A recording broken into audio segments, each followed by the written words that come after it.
যদি এমপি হইতে পারি ইনশাআল্লাহ বাকি 299 জন এমপি প্রাণ বের করে ফেলবো।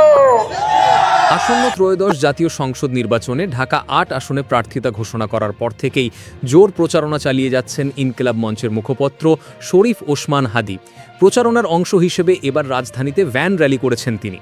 শুক্রবার দুপুরে রাজধানীর মতিঝিলের শাপলা চত্বর থেকে ভ্যান র্যালি শুরু হয়।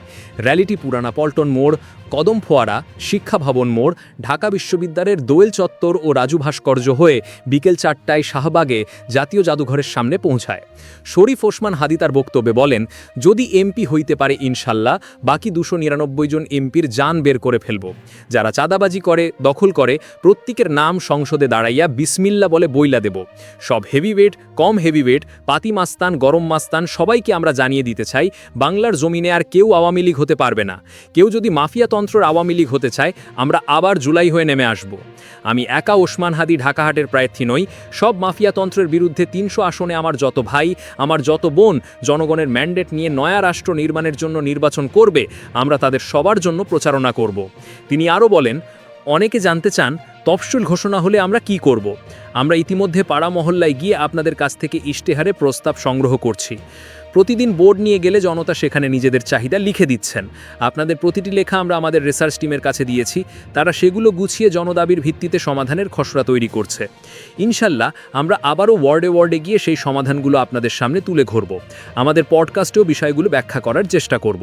তিনি বলেন, ঢাকা ৮ নিয়ে মানুষের মধ্যে এত আগ্রহ কেন, তার একটি কারণ হলো রাজধানীতে যে অনিয়ম, চাঁদাবাজি বা দখলদারি হয় তার অনেকটাই এই গুরুত্বপূর্ণ এলাকাকে কেন্দ্র করে ঘটে।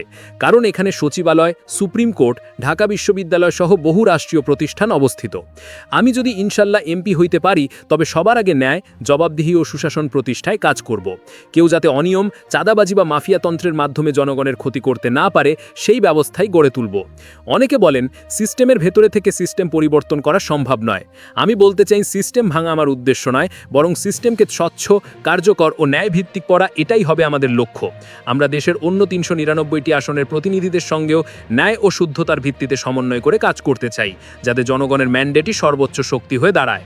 প্রচারণায় প্রায় 2 শতাধিক মানুষ অংশ নেয়।